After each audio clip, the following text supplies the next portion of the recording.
This is the Spyderco Little Temperance, and this is why it is the most underrated blade in Spyderco's lineup. So the Spyderco Little Temperance is sort of an odd duck. It's from Seki City, Japan, and it's a compression lock. Seki City makes very few compression locks. I can't think of another compression lock they have that is in production right now. It is not as smooth. It takes some wrist on the close, takes some wrist on the open. It is not as smooth as a Golden City, Colorado compression lock. And there are some notes over in the Spyderco forums from Sal mentioning that it took a lot of work for Seki City to figure out how to get the compression lock right, and it kind of shows. It's just not quite as smooth, not quite as easy, not quite as free-falling as something like a Paramilitary 2. But it's just as strong. And you still do, as long as you're willing to apply a little bit of wrist, get that free-falling, free-dropping action and that easy opening. But even the shape is weird. You've got this blade here, which has no choil, is super tall, and comes from the handle with this pretty aggressive and pretty abrupt sort of rise on the top with some pretty aggressive jimping there, deeper jimping than Seki City usually does.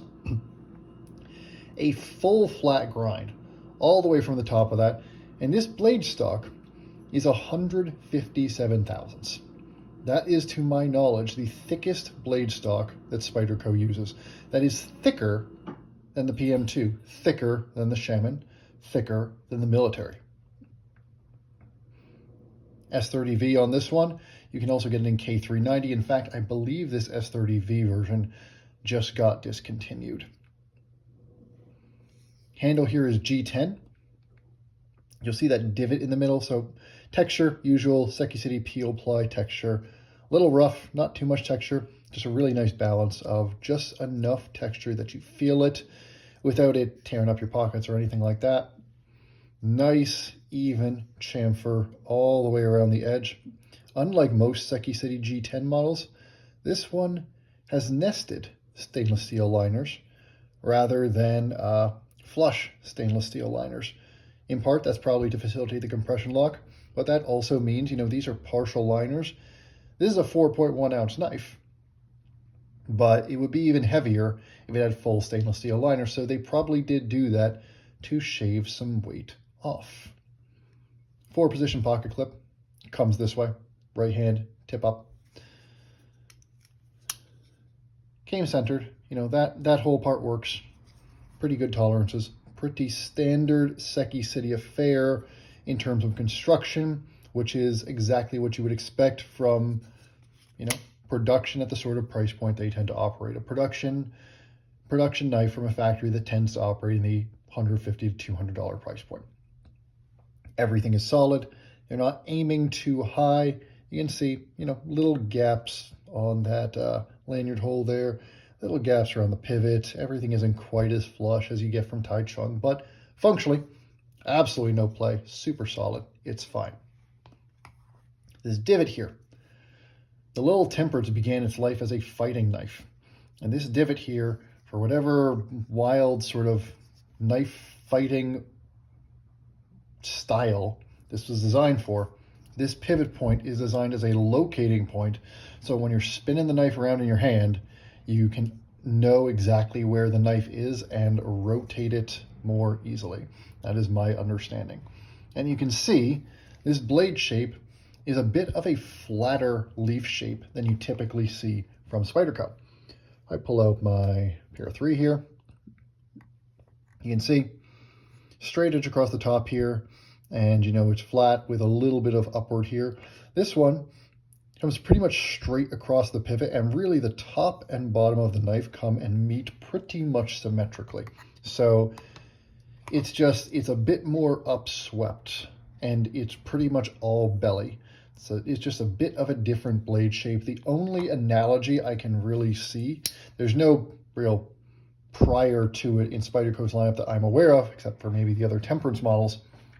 It's more similar to what you see in the Kali models, where you similarly see that top and bottom come down to meet at a point that is pretty much aligned with the pivot. Now, why is this strange little blade without a choil with terrible blade to handle ratios? You can just see it's a 2.9-inch blade that weighs 4.1 ounces.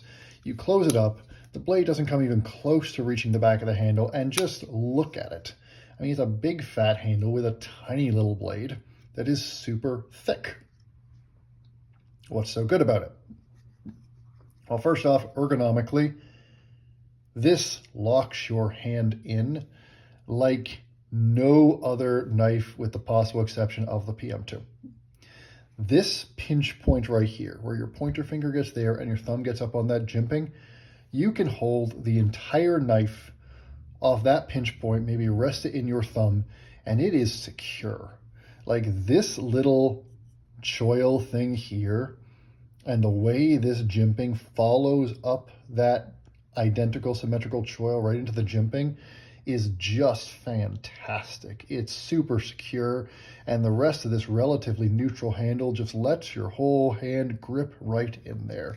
And then you can also choke up if you need to really easily, get your thumb right in that Spidey hole, get your middle finger there, and get right on that blade for fine detail work.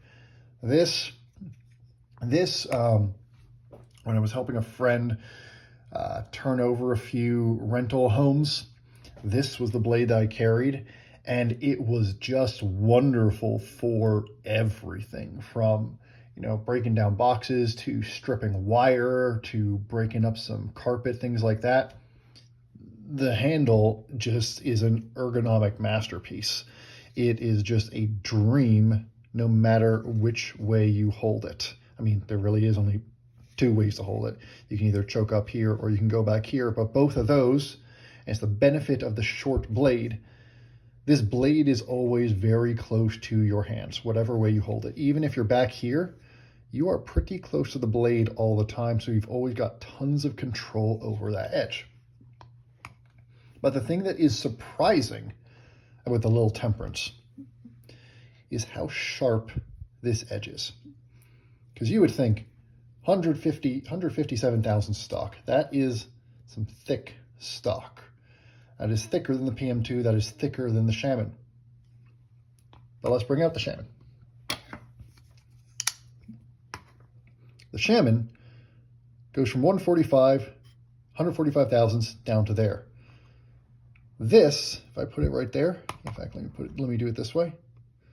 This is a taller blade than the Shaman by quite a bit. And it is a taller blade than the Shaman by enough that this edge cuts even better than the Shaman. And this full flat grind comes all the way down. It's very hard to show that on camera, but it comes all the way down to as acute an edge as you're going to get on a Spyderco, because it's got all this distance to go from that thick stock down to here. And this is actually a blade where S30V makes a ton of sense as a steel, because S30V is a pretty moderate steel that has solid toughness, pretty good edge retention, a little bit of corrosion resistance. And when you've got this much stock to work with, you can beat on S30V in this configuration. And this is a knife that, even more than the Shaman, I feel like I can beat on. I feel like I can, stick this into drywall and carve out whatever I need to. I can jab this into, if I'm gardening, I can just jab this into some dirt and just scrape through things and have it just drag through whatever it needs to drag through. You can beat the snot out of this knife and it will be just fine. The compression lock is a self-clearing lock. If it gets dirt and debris in there, you actuate the lock and it pushes everything right out. It's got this flow-through design, so it is super easy to clean out when you have to. And by the way, look at how early that lockup is on the compression lock. Compare that to in fact, I got my Shaman here. Look at how much later the lockup is on the Shaman here. I mean, does that matter? Not really. But it's just sort of, they built this thing to last forever and to be tough as snot and to be easy to maintain. And they did all of that. The texture on the G10 is just enough to keep it in your hand. And so the only downside of this knife, from a practical perspective, first off, it's kind of ugly. Uh, from an aesthetic perspective, Spyderco does not make pretty knives, but even by Spyderco standards, this is a strange looking knife. And the other problem is you are not getting a lot of blade in this package. This is a chunk in the pocket. You know, if I compare this to a Shaman, it's about the same size as a Shaman in the pocket.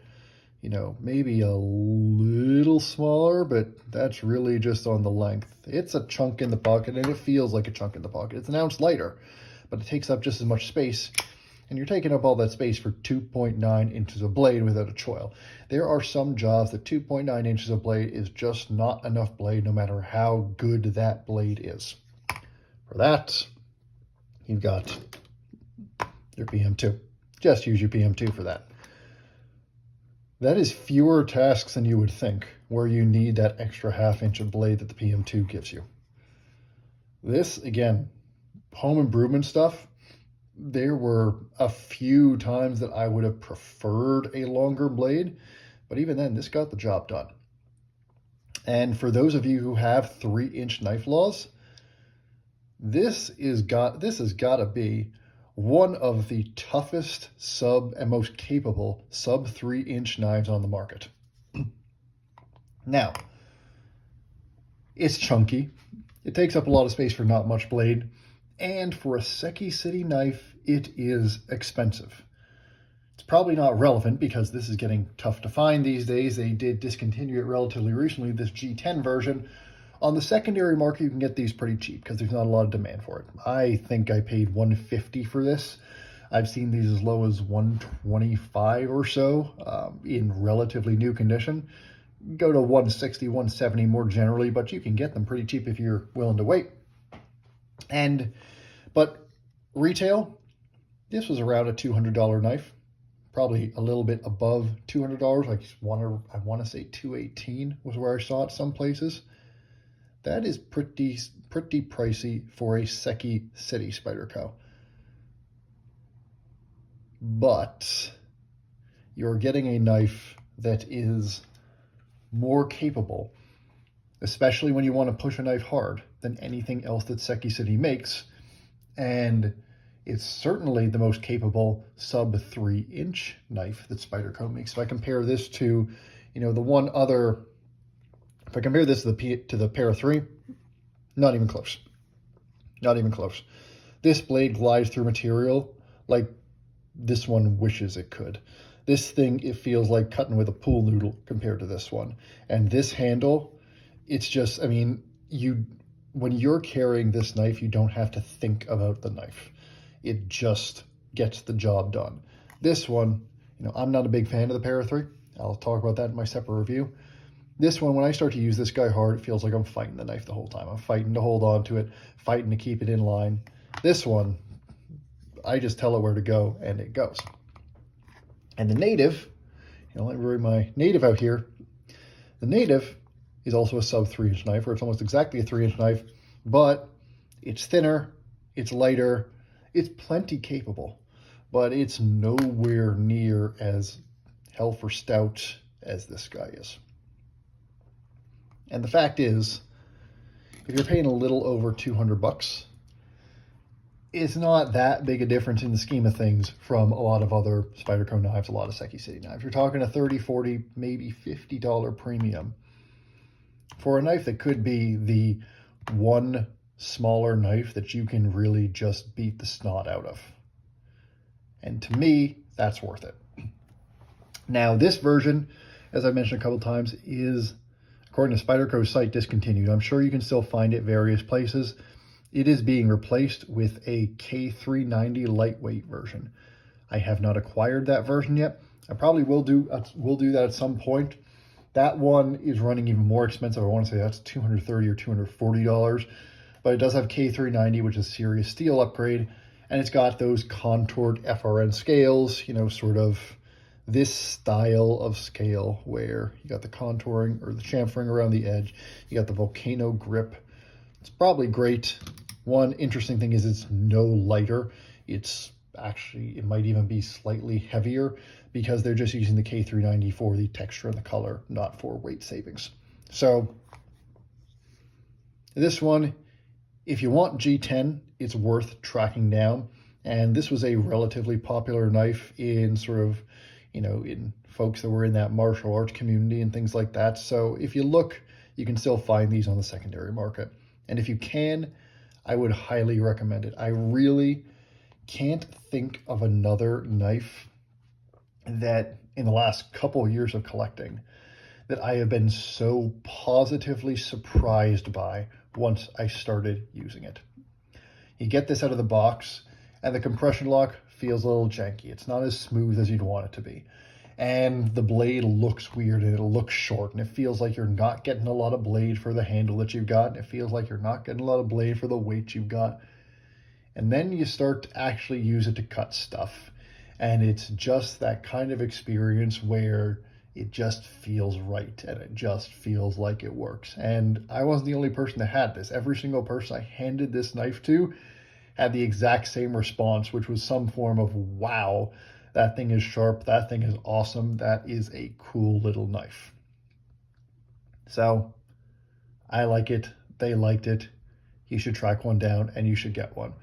This is, as I started off my review, I think that this is the single most underrated knife in Spyderco's lineup. I think that it is one of the best designs that they have put together. And I think Seki City knocked it out of the park on this one. Maybe not entirely on the execution, but certainly, I should say, Sal Glesser knocked it out of the park with the design. Seki City did what they had to execute. And that's my conclusion on the Spyderco Little Temperance 3. Hope I didn't waste your time. Hope you enjoyed it here. I'll see you again soon.